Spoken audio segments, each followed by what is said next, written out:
Nigeria's presidential villa will now be fully powered by solar power and diesel generators due to continued power cuts. Welcome to the generator economy, and you are living in it. A tailor flips a switch, nothing. She reaches for diesel. The restaurant factors fuel into the price of rice. Hospitals, they run on backup power. This is 2026, Nigeria is 65 years old, and still for millions, electricity is a luxury. Here is why Nigerians still don't have light. Nigeria does not have power not because it cannot generate electricity. It does not because the system that delivers it is collapsing financially, physically, and politically. Nigeria has a generation capacity of 13,000 megawatts of electricity. Most days, the grid delivers less than 5,000 megawatts for over 200 million Nigerians due to lack of capacity. That is less than an installed power generation capacity of Dubai, a city under 5 million people. Nigeria produces under 200 kilowatt hour per person per year. Ghana produces 737 kilowatt hour, 4 times more electricity per capita than Nigeria, despite being nearly 7 times smaller in population. Electricity moves in 3 steps: generation, transmission, and distribution.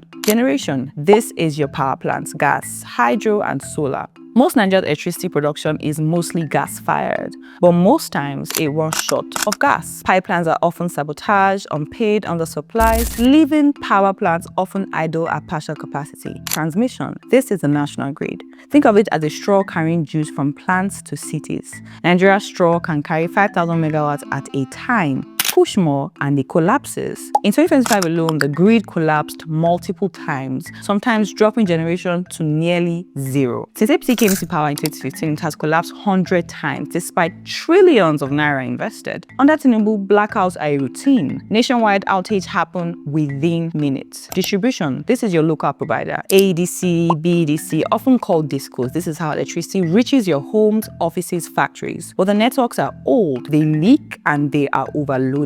Some neighborhoods literally reject power because the infrastructure from weak substations to transformers cannot handle it. Many customers are unmetered. Discos rely on estimated billing, passing the financial strain to mostly poor households. Even if Nigeria builds 100 new power plants tomorrow, nothing will change. Gas plants cannot operate without gas. Transmission cannot carry the power generated. Distribution cannot handle the little power that arrives. The system throttles itself, collapses, or fails outright. It's like building a million factories with only narrow, broken roads to deliver goods. And the government's reforms only make the situation worse. The 2023 Electricity Act decentralizes power, allowing states to generate and distribute electricity. But the national grid, which is still federal responsibility, remains fragile, so darkness is now decentralized. Another Tinubu reform, electricity elitism. The Band A system prioritizes high-paying neighborhoods while lower-income communities wait in darkness. Yet, people pay over 200% more but get less than promised. Consumer choice, forget it. We live in a two-tier electricity society where wealth determines whether you have light